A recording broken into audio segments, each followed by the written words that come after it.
Selamat pagi Pak Andri, salam sehat Kalembata. Selamat pagi, salam sehat buat semua. Oke, Pak Andris ini. Terutama untuk Mhm. pemirsa RRI Ende. Oke, baik. Pak Andres, ini terkait dengan BPBD Lembata menempatkan penyintas bencana menjadi orang yang turun aktif ikut membantu dalam penanganan bencana, bukan sebagai objek lagi. Nah, apa dasar pertimbangannya ini, Pak?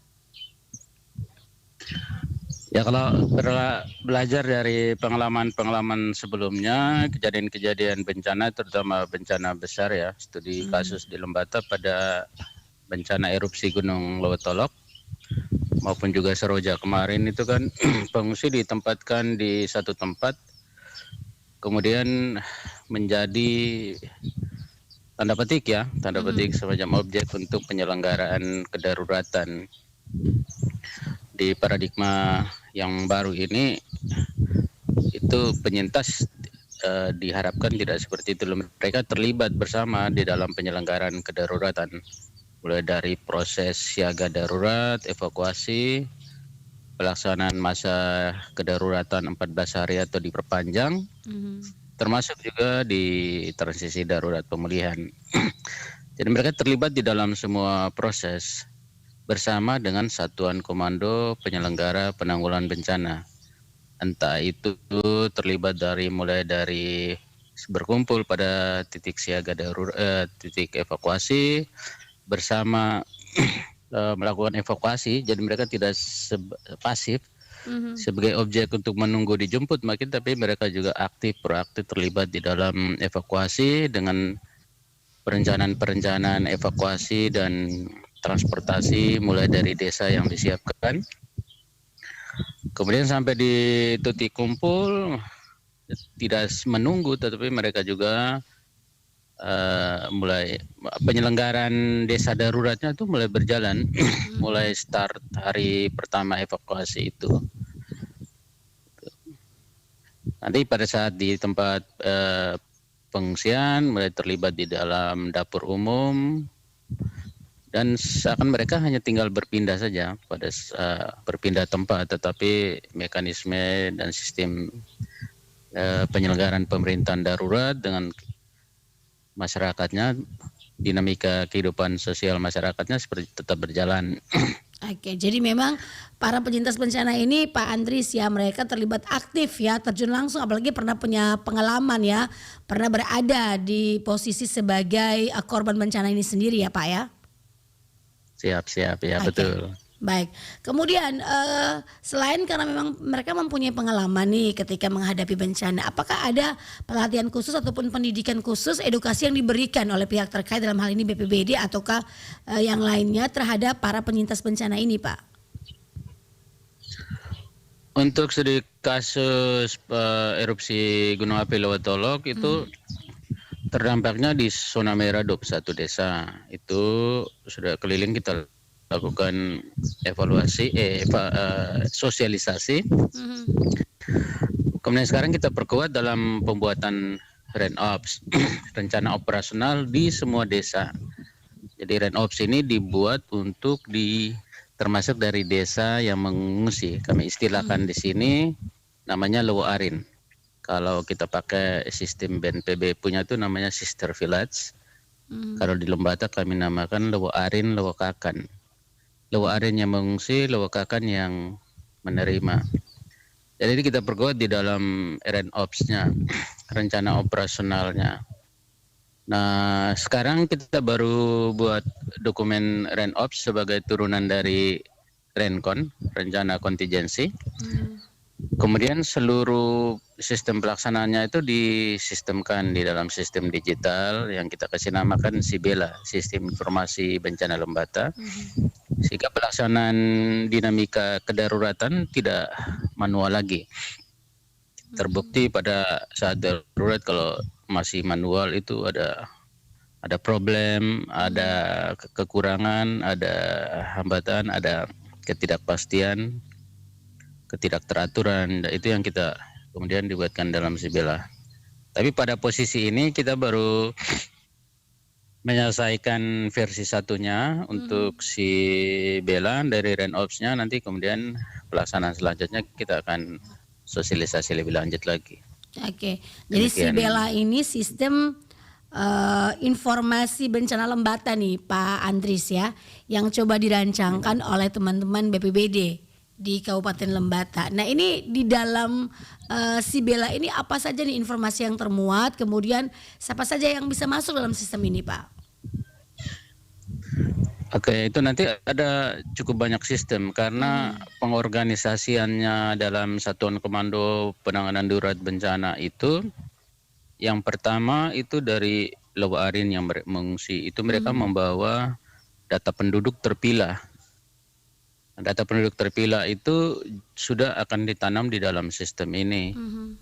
Tetapi nanti pada pelaksanaannya itu akan pada saat darurat itu akan diupdate. Kemudian juga ada di Lewakakan atau desa yang penerima pengungsi itu ada 18 titik. 18 titik plus 6 cadangan.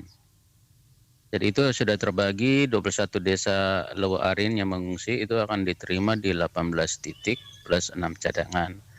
Nah di Lewakakan itu mereka juga punya admin. Nah kemudian di beberapa Lewakakan atau desa penerima penyintas itu akan dikoordinasikan dalam 4 wilayah yang dikomandoi oleh kecamatan. Nah kecamatan nanti juga punya admin. Nah kemudian untuk penanganan itu akan ditangani oleh 15 seksi yang akan berposisi pada kantor dinasnya masing-masing. Jadi paradigma sekarang tupoksi penyelenggaraan kepemerintahan tetap berjalan dan kemudian pelaksanaan kedaruratan sebagai bagian yang akan dilaksanakan selama 14 hari atau diperpanjang. Jadi ada di 15 titik dari seksi-seksi yang mengurus itu, ada yang mengurusi dapur umum, air dan sanitasi, kesehatan dan psikotrauma, difabel, semuanya keamanan, ketertiban, semuanya transportasi ada sekitar 15, memang ada 15 itu masing-masing akan mempunyai admin karena mereka kemudian akan menjadi pos khusus. Pos yang khusus menangani kekhususan berdasarkan tugas fungsi mereka di dalam seksi. Misalkan ada seksi penanganan psikotrauma, seksi dampak psikososial awal dan perlindungan anak perempuan. Nah, itu diketuai oleh Dinas Pemberdayaan Perempuan dan Perlindungan Anak. Itu bertempatnya di kantornya sebagai pos. Nah, itu keterhubungannya dalam sistem itu, si Bella itu. Oke, jadi masing-masing. Kemudian kita juga nanti ada pos pendukung. Pos pendukung itu ada di bandara dan di pelabuhan dan pelabuhan feri. Ada 3 titik itu. Nah itu jadi nanti akan logistik, misalkan masuk di situ itu langsung terdata. Jadi semua nanti akan proyeksi kebutuhan, misalkan beras berapa di satu titik by name by address. Si A sudah diketahui proyeksi kebutuhannya beras berapa, mie berapa, ikan berapa, pangan sandang berapa, kemudian penanganan itu yang nanti akan dilihat di dalam sistem itu. Jadi di posko utama akan memonitor semua pergerakan dan dinamika pelaksanaan kedaruratan. Demikian. Oke, berarti memang ini lebih terkoneksi dan lebih tepat sasaran nih Pak Andris ya. Desa ini bencananya ini yang dibutuhkan ini ya, dan langsung ditangani oleh pihak terkait seperti itu ya Pak ya, dalam sistem informasi bencana Lembata ini atau si Bella ini Pak. Ya bukan desanya tapi sudah langsung person orang. Oke. Lebih Apakah detail dia lagi itu ya bayi, berarti balita, ya. ibu hamil, lansia atau penyintas remaja atau apa, punya proyeksi kebutuhan. Nah, semua itu nanti digambarkan di RENOPS sebagai dokumennya, kemudian nanti di si Bella itu disistemkan. Nah ini nanti kemudian lembaga-lembaga yang dari luar atau relawan komunitas yang dari luar yang akan melakukan respon itu juga sudah mengetahui di titik mana kekurangan yang perlu direspon, jenis bahannya apa saja. Oke. Berarti ini ada perwakilan admin dari semua stakeholder ataupun juga dari perwakilan desa-desa yang tadi menerima ataupun juga yang mengungsi nih Pak Andris. Ya betul, nanti ada super admin yang ada di posko utama.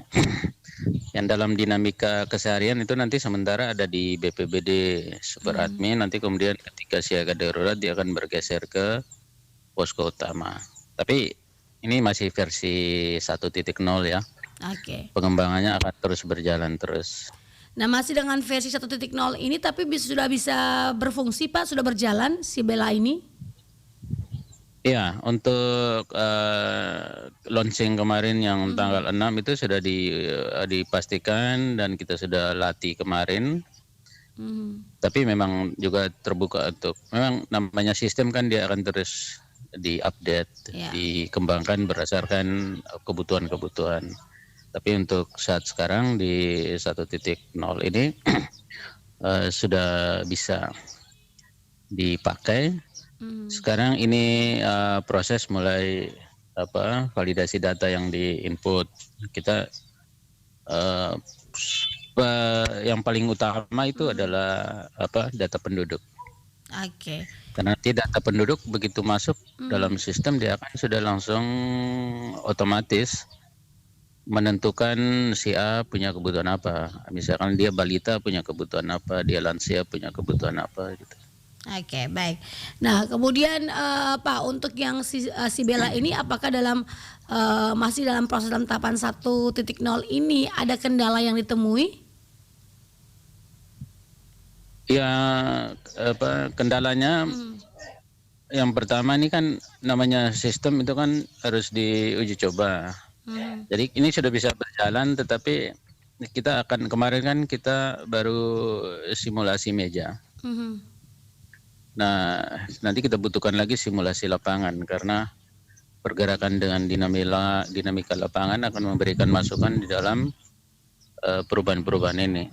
Tetapi terutama yang pada saat darurat yang paling ada itu kita tahu bahwa si A akan mengungsi di mana itu sudah bisa terjawab. Oke. Kemudian si A punya kebutuhannya apa-apa saja selama masa darurat itu sudah bisa terjawab.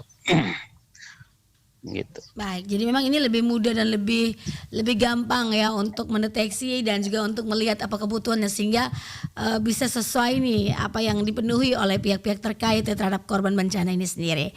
Baik Pak Andris, terima kasih untuk informasinya pagi hari ini. Semoga proses evakuasi ataupun penanganan bencana yang terjadi di Lembata ya, kita tidak berharap nih Pak ya akan terjadi bencana, tapi kita tidak bisa menduga fenomena alam seperti apa. Jadi sudah siap siaga terlebih dahulu nih Pak ya. Sudah ada aplikasi Bella ini yang membantu untuk proses penanganan bencana secara tepat, akurat dan juga tepat ya. Oke. Baik Pak Andris, terima kasih informasinya pagi hari ini. Semoga akan terus menyempurnakan aplikasi ini ya sehingga lebih berguna lagi bagi masyarakat. Selamat pagi Pak, salam ke Lembata. Oke, terima kasih Jaya RRI, salam buat semua. Anda masih bersama Forata Pagi ini, Pro 1 RRI ND, kanal informasi dan inspirasi.